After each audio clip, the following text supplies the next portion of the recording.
Bismillahirrahmanirrahim. Assalamu alaikum warahmatullahi wabarakatuh. I am Sadur Rahman, your mathematics teacher. Today is our first lecture of chapter 6 Ratio and Proportion. आज की class में हम ratio discuss करेंगे. What is ratio? Ratio क्या है?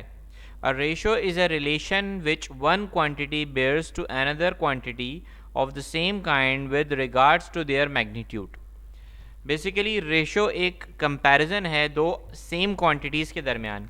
Same quantities का मतलब ये है कि ऐसी दो क्वांटिटीज़ जिनके यूनिट सेम हो.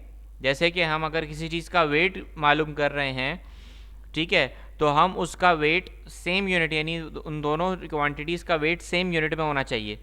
ठीक है, अगर हम 1 किलो शुगर और उसके अलावा नमक को यानी कि सॉल्ट को आपस में कंपेयर कर रहे हैं कि कौन ज़्यादा है या कौन किससे कितना ज़्यादा है, ठीक है, या कितना कम है, तो ये हम रेशो के थ्रू आपस में कंपेयर कर सकते हैं. बस शर्त ये है कि जो शुगर एंड सॉल्ट का जो हमारे पास वेट होगा वो सेम यूनिट में होना चाहिए. अगर हम कहते हैं कि 5 kg शुगर को हम 2000 ग्राम सॉल्ट से कंपेयर कर रहे हैं, तो हम कंपेयर नहीं कर सकते. क्यों? क्योंकि ये दोनों अलग अलग यूनिट्स में. ठीक है, इसके लिए हमें इन दोनों को सेम यूनिट्स में लाना होगा और उसके बाद हम इन्हें कंपेयर कर सकते हैं. ठीक है, तो ratio is a relation. Ratio एक ताल्लुक है एक क्वांटिटी से दूसरी क्वांटिटी के दरमियान जो कि सेम काइंड की हो. अब जाहिर है कि मैं वेट को लेंथ से मेजर कंपेयर नहीं कर सकता. मैं ये नहीं कह सकता कि एक ब्लैक बॉक्स का जो वेट है वो कितना ज़्यादा है उसकी विड्थ के मुकाबले में या उसकी हाइट के मुकाबले में. तो उसकी हाइट और वेट दो अलग अलग क्वांटिटीज़ हैं, सिमिलर क्वांटिटीज़ नहीं हैं, इसलिए हम उनको आपस में रेशो के थ्रू कंपेयर नहीं कर सकते.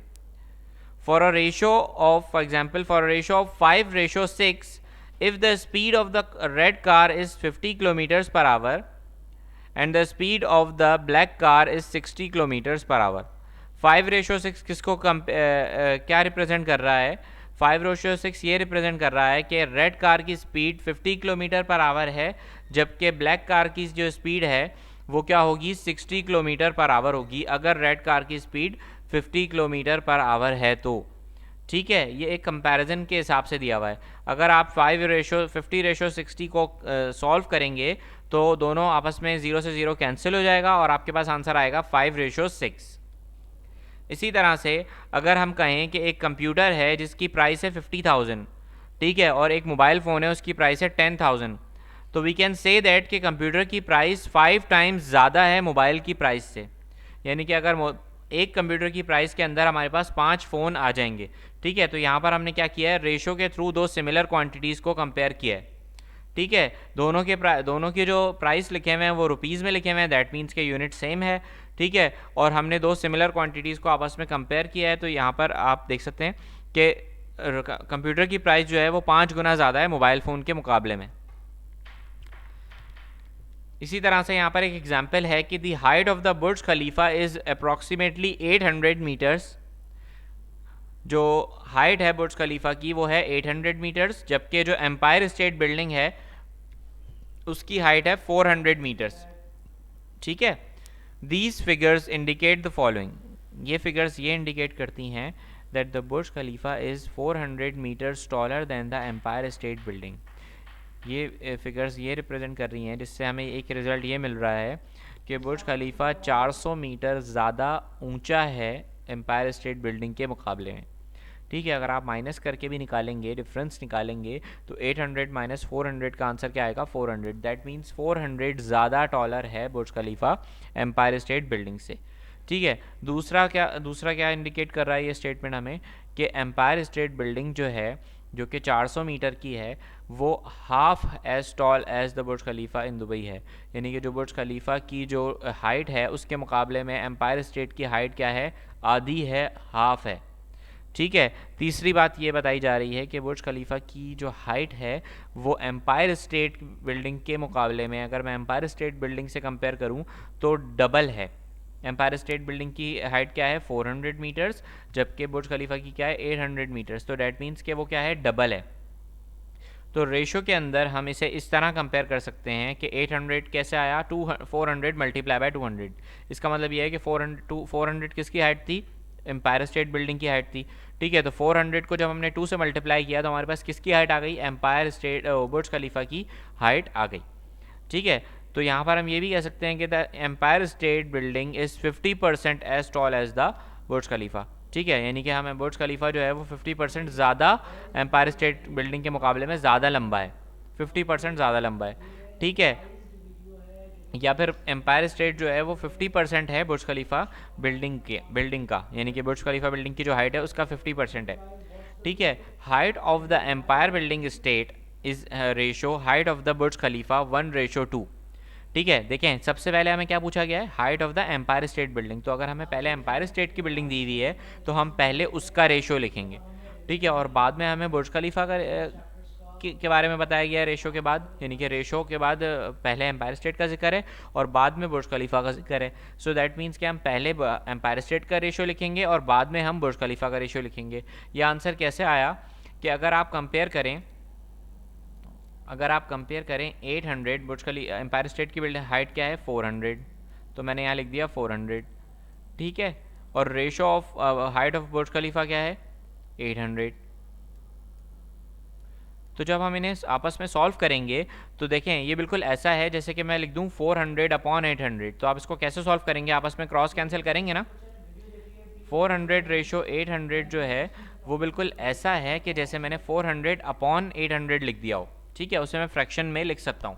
ठीक है, तो यहाँ पर आप क्या करते, 2 ज़ीरोस से 2 ज़ीरोस कैंसिल कर देते पहले। ठीक है, तो यहाँ पर भी आप 2 ज़ीरोस से 2 ज़ीरोस कैंसिल कर देंगे, आपस में क्रॉस कैंसिलेशन की जा सकती है। उसके बाद 4 1 ज़ा 4 एंड 4 2 ज़ा 8। तो यहाँ पर आप देख सकते हैं कि 4 1 ज़ा 4 और 4 2 ज़ा 8, यानी 1:2 का हमारे पास रेशो आ गया। ठीक है, तो चूंकि पहले एम्पायर स्टेट की बिल्डिंग गिवन थी इसलिए हम पहले जो रेशो लिखेंगे वो एम्पायर स्टेट का लिखेंगे और बाद में जो हमारे पास बुर्ज खलीफा का रेशो दिया हुआ है तो हम उसे बाद में क्या लिखेंगे, पलट के क्या लिखेंगे, बुर्ज खलीफा का रेशो बाद में देंगे। तो 1:2 हमारे पास यहाँ पर रेशो आ गया।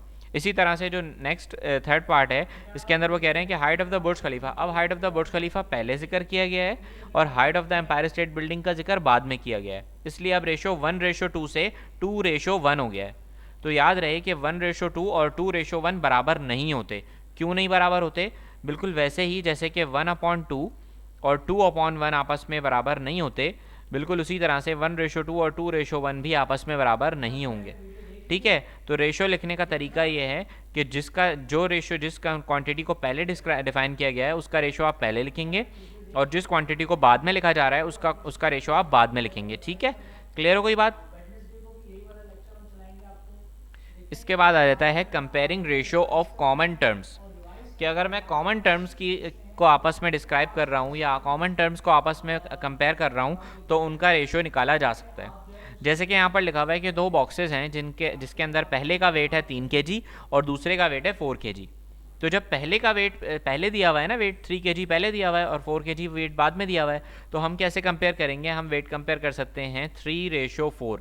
3:4 को हम 3/4 यानी कि 3 ऊपर और 4 नीचे भी लिख सकते हैं। ठीक है, तो weight of the first box ऊपर आ गया और weight of the second box नीचे आ गया। ठीक है, तो ये हो गया 3 kg/4 kg और ये किसके बराबर हो गया 3/4 के, क्योंकि kg से kg क्या हो गया, कैंसिल हो गया।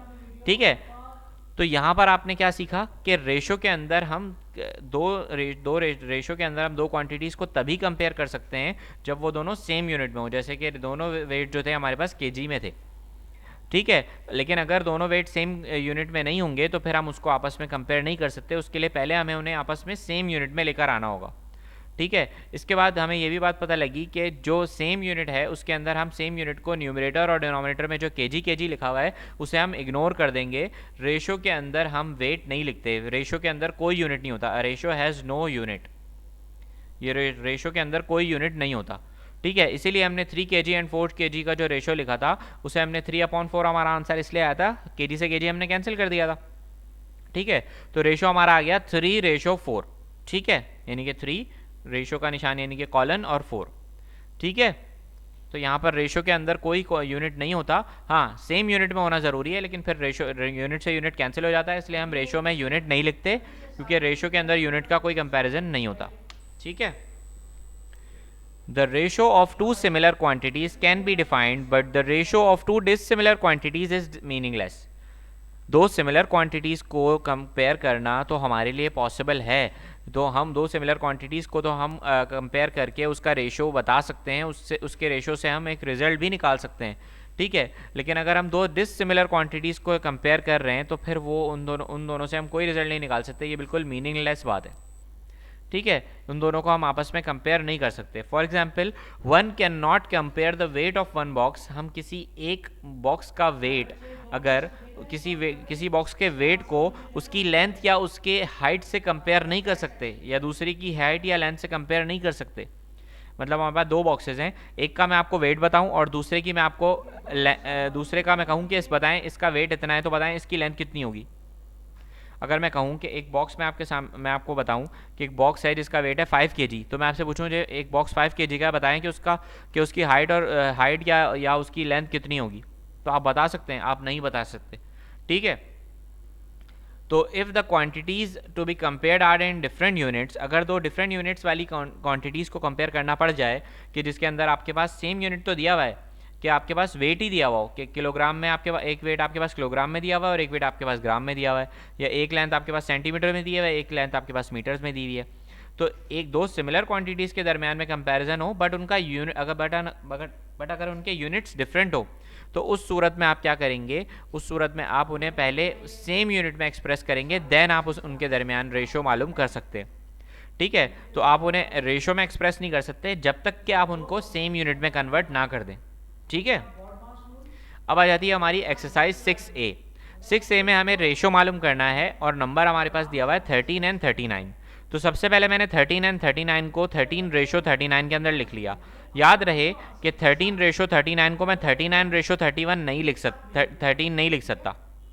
अगर पहले 13 दिया हुआ है तो मैं पहले 13 ही लिखूंगा, और अगर बाद में 39 दिया हुआ है तो मैं बाद में 39 ही लिखूंगा, ठीक है। तो 13 रेशो 39 का आंसर क्या आ गया? 13 वन ज़ा 13 एंड 13 थ्री ज़ा 39, ठीक है। तो यहाँ पर हमारे पास आंसर आ गया 1:3,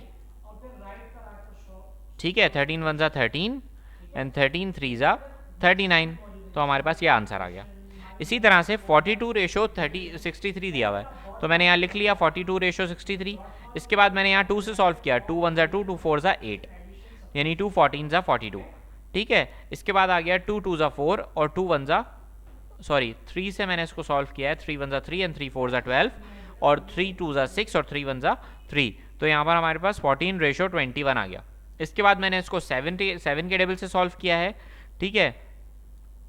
पहले आया यहाँ 3 वन ज़ा 3, 3 फोर ज़ा 12, 14 आ गया। उसके बाद आ गया 3 2 ज़ा 6 और 3 वन ज़ा 3, तो 14 रेशो 21 आ गया। अब ये दोनों नंबर्स 7 के टेबल में एक साथ आते हैं, इसके अलावा और किसी और टेबल में साथ नहीं आते, ठीक है। तो 7 2 ज़ा 14 और 7 3 ज़ा 21, तो ये यहाँ पर आपके पास सॉल्व हो गया, ठीक है। तो इसका रेशो क्या आ गया? 2 रेशो 3, यानी कि हमें जब तक सॉल्व करना है जब तक कि ये सिंपलेस्ट फॉर्म में ना आ जाए। इसके बाद हमारे पास दिया हुआ है 64 रेशो 48 रेशो 64, तो मैंने पहले 48 लिखा, फिर 64 लिखा, रेशो बीच में लगा दिया, ठीक है। तो 2 2 ज़ा 4, 2 4 ज़ा 8, 2 3 ज़ा 6, 2 4 2 2 ज़ा 4, ठीक है। ये 24 आ गया, 2 2 ज़ा 4, 2 4 ज़ा 8, 2 3 ज़ा 6, 2 4 2 2 ज़ा 4, 2 2 1 ज़ा 2, 2 2 4 ज़ा 2 2 ज़ा 4 और 2 1 ज़ा 2, 2 8 ज़ा 2 6 ज़ा 12, ठीक है। फिर 12 रेशो 16 आ गया।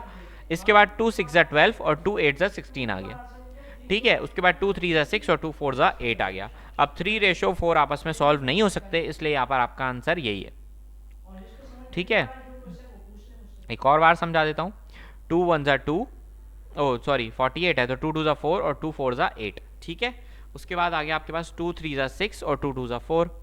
इसके बाद जब हमने 24 रेशो 32 को सॉल्व किया तो 2 1 ज़ा 2 और 2 2 ज़ा 4 हो गया। इसके बाद जब हमने 32 को सॉल्व किया तो 2 1 ज़ा 2 और 2 6 ज़ा 12 हो गया, ठीक है। फिर 12 रेशो 16 को जब हमने सॉल्व किया तो 2 6 ज़ा 12 और 2 8 ज़ा 16 हो गया। फिर जब हमने 6 और 8 को सॉल्व किया तो 2 3 ज़ा 6 और 2 4 ज़ा 8 हो गया, ठीक है।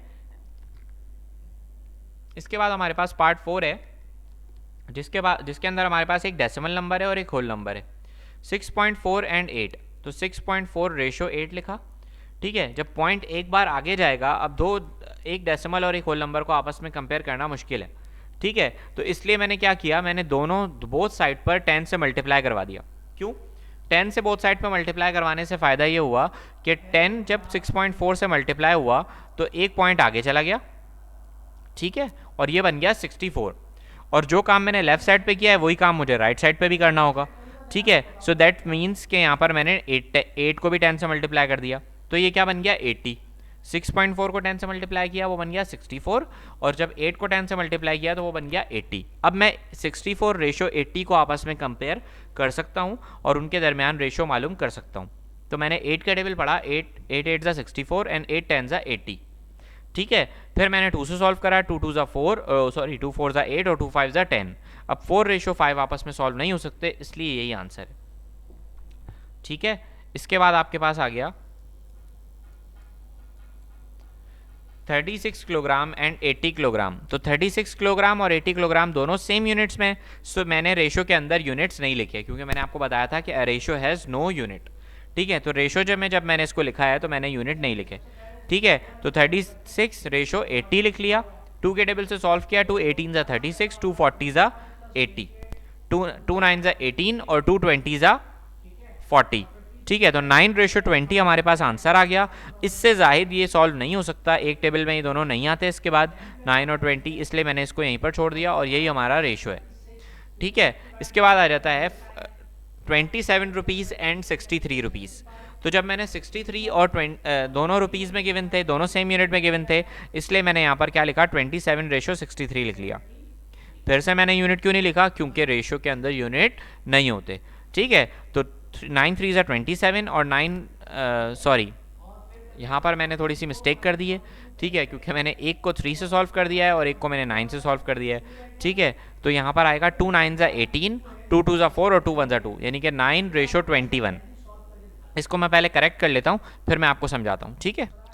चलें जी, तो यहाँ पर मैंने इसको करेक्ट कर लिया, ठीक है। 27 रेशो 63 लिखा हुआ था, तो मैंने लिखा 3 9 ज़ा 27 और 3 2 ज़ा 6, 3 1 ज़ा 3, तो यहाँ पर हमारे पास आ गया 9 रेशो 21, ठीक है। इसके बाद मैंने सॉल्व किया 3 3 ज़ा 9 और 3 7 ज़ा 21, ठीक है। तो यहाँ पर हमारे पास दोनों सॉल्व हो गए, ठीक है। 27 को सॉल्व किया 3 9 ज़ा 27, 3 2 ज़ा 6 और 3 1 ज़ा 3, फिर 9 और 21 को सॉल्व किया तो 3 3 ज़ा 9 और 3 7 ज़ा 21। अब ये मजीद सॉल्व नहीं हो सकता, इसलिए यही रेशो है 3 रेशो 7, ठीक है। 4 ग्रॉस एंड 3 ग्रॉस, यहाँ पर हम सेम यूनिट में दो चीज़ों को कंपेयर करना है, ठीक है। तो मैंने लिखा 4 रेशो 3, ठीक है। ग्रॉस यूनिट तो हम रेशो में लिखते ही नहीं है, ठीक है। तो 4 रेशो 3 हमने लिखा। जब हमने देखा कि 4 रेशो 3 तो पहले ही सिंप्लीफाइड फॉर्म में है, तो हमने बताया कि जी यही आंसर है, इसको मजीद इसका रेशो मालूम नहीं किया जा सकता, इसको मजीद सिंप्लीफाई नहीं किया जा सकता, इसलिए हमने यही आंसर लिख दिया 4 रेशो 3, ठीक है। चलें जी, अब इसके बाद चलते हैं नेक्स्ट स्लाइड पर, ठीक है। नेक्स्ट स्लाइड पर आ जाते हैं।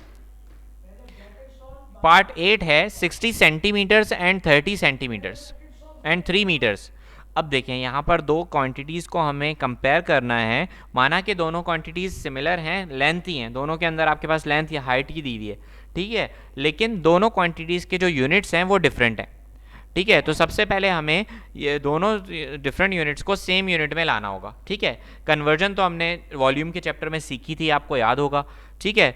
तो 1 मीटर किसके इक्वल होता है, 100 सेंटीमीटर के इक्वल होता है। तो या तो आप मीटर को सेंटीमीटर में कन्वर्ट कर लें या फिर सेंटीमीटर को मीटर में कन्वर्ट कर लें, ठीक है, यह आपकी मर्जी है, ठीक है। तो मैं क्या करता हूँ, मैं मीटर को सेंटीमीटर में कन्वर्ट कर लेता हूँ, ज़्यादा आसान है, ठीक है। तो 60 सेंटीमीटर्स मैंने एज इट इज़ रहने दिया, ठीक है। और 3 मीटर्स को मैंने कन्वर्ट कर लिया सेंटीमीटर्स में। कैसे, मुझे मालूम है कि 1 मीटर में 300 सेंटीमीटर होते हैं, तो मैं अगर 3 को 100 से मल्टीप्लाई करूंगा तो मेरे पास 300 सेंटीमीटर आ जाएंगे, जो कि 300 मीटर्स में होंगे, ठीक है। अब मेरे पास 60 सेंटीमीटर और 300 सेंटीमीटर दोनों ही यूनिट्स सेम यूनिट्स में मौजूद हैं, ठीक है। दोनों ही क्वान्टिटीज सेम यूनिट में मौजूद हैं, ठीक है। सो दैट मीन्स कि अब मुझे यहाँ पर यूनिट लिखने की ज़रूरत नहीं है, अब रेशो में मैं इन्हें कंपेयर कर सकता हूँ। तो मैंने लिखा 60 रेशो 300, ठीक है। एक 0 से एक 0 कैंसिल हो गया, बचा आपके पास 6 रेशो 30, ठीक है। या फिर ऐसे सॉल्व कर लेंगे 6 10 60 और 6 5 30 और 0 एज इट इज़, तो 10 रेशो 50 आ गया। फिर जब मैंने 10 से सॉल्व किया तो 10 1 10 और 10 5 50, तो 1 रेशो 5 आपके पास यहाँ पर इसका आंसर आ गया, ठीक है। इसके बाद अगला सवाल है पार्ट 9 ₹2 एंड ₹80, ठीक है। दोनों सेम यूनिट्स में थे, इसलिए मैंने दोनों को कंपेयर कर लिया। 2 रेशो 80, तो 2 1 ज़ा 2 और 2 40 ज़ा 80, ठीक है। तो यहाँ पर 1 रेशो 40 आपका आंसर आ गया, रेशो निकल आया, ठीक है। इसके बाद आपके पास लास्ट पार्ट है 0.5 मीटर्स एंड 75 सेंटीमीटर्स। फिर से वही सवाल आ गया जो क्वेश्चन नंबर 8 में आया था कि एक यूनिट हमारे पास, एक क्वांटिटी हमारे पास मीटर्स में है और दूसरी सेंटीमीटर्स में। तो यहाँ पर हम सबसे पहले तो इन दोनों क्वांटिटीज़ को सिमिलर यूनिट में कन्वर्ट करेंगे। ठीक है, तो हमने क्या किया, हमने 0.5 मीटर को मल्टीप्लाई बाय 100 करके सेंटीमीटर में कन्वर्ट कर लिया। ठीक है, तो 0.5 को जब हमने मल्टीप्लाई बाय 100 किया तो आंसर आया 50 सेंटीमीटर। कैसे आया कि जब आप 0.5 को 100 से मल्टीप्लाई करेंगे, ठीक है, तो एक ज़ीरो तो आपका इसलिए इस्तेमाल हो जाएगा कि आप पॉइंट को आगे मूव करवा लेंगे। ठीक है, तो एक ज़ीरो तो यहाँ से ख़त्म हो गया। अब ये बन गया 5 और ये बच गया 10, तो 5 10 ज़ा 50, आ गया आंसर 50। ठीक है, तो 50 आपका 50 सेंटीमीटर आपका ये आंसर आ गया। 0.5 मीटर्स को मैंने सेंटीमीटर में कन्वर्ट कर लिया और 75 सेंटीमीटर को मैंने सेंटीमीटर में ही रहने दिया। ठीक है, आपकी मर्जी है, आप चाहे तो सेंटीमीटर को मीटर्स में कन्वर्ट कर लें और मीटर्स को जो है वो 0.5 मीटर को 0.5 मीटर ही रहने दें। लेकिन उससे आपको फ़र्क नुकसान ये होगा या आपको मुश्किल ये आएगी कि अगर आप सेंटीमीटर से को मीटर में कन्वर्ट करेंगे, 75 सेंटीमीटर को मीटर में कन्वर्ट करेंगे, तो आपको 75 को 100 से डिवाइड करना होगा क्योंकि आप छोटे यूनिट से बड़े यूनिट में जाएंगे। ठीक है, तो आपका आंसर आएगा 0.75। अब 0.5 को और 0.75 को आपस में कंपेयर करना आपके लिए मुश्किल है क्योंकि वो डेसिमल नंबर्स हैं। ठीक है, तो बेहतर ये है कि हम 0.5 मीटर्स को सेंटीमीटर में कन्वर्ट करें, तो हमारे पास आंसर आया 50 सेंटीमीटर एंड 75 सेंटीमीटर। अब हम इन दोनों को कंपेयर कर लेंगे क्योंकि ये दोनों सिमिलर क्वांटिटी में यानी कि सेम क्वांटिटी में मौजूद हैं। ठीक है, तो 50:75 लिखा, 5 10 ज़ा 50 एंड 5 15 ज़ा 75। ठीक है, फिर 5 2 ज़ा 10 और 5 3 ज़ा 15, ये आपका आंसर आ गया। 2:3 आपका आंसर आ गया। यहाँ तक हमारा एक्सरसाइज 6A का क्वेश्चन नंबर 1 कंप्लीट हो चुका है। ठीक है, मजीद हम नेक्स्ट क्लास में डिस्कस करेंगे क्वेश्चन नंबर 2 3 4 5 6 7। ठीक है, 7 तक हमारे पास इस एक्सरसाइज में सवालात हैं जो हमने करने हैं इस चैप्टर में। ठीक है, तो वो इंशाल्लाह नेक्स्ट क्लास में डिस्कस करेंगे। फिलहाल आपका होमवर्क मैं यहाँ पर मेंशन करना भूल गया हूँ, तो सबसे पहले मैं आपका होमवर्क मेंशन कर देता हूँ। ठीक है, उसके लिए एक सेकंड बस मैं आपका होमवर्क मेंशन करता हूँ, फिर आपको दोबारा होमवर्क बता देता हूँ। तो ये रहा आपका homework. Make a title page of exercise of chapter 6 ratio and proportion in your maths copy. Title page बनाना है आपने चैप्टर का, इंडेक्स मेंटेन करना है, हर पेज पे date, page number, exercise number mention करनी है। और क्वेश्चन नंबर 1 जो हमने आज की क्लास में डिस्कस किया जिसके 10 पार्ट थे वो कंप्लीट आपने अपनी कॉपी में लिखना है। ऊपर टॉप पर एक्सरसाइज 6A की हेडिंग भी डालनी है। ठीक है, बस ये आपका होमवर्क है और प्रैक्टिस करनी है इसकी। जज़ाकल्लाह। ठीक है, जज़ाकल्लाह। क्लास अपना ख्याल रखिएगा, अपना होमवर्क असाइनमेंट कंप्लीट कर लीजिएगा। अल्लाह हाफ़िज़।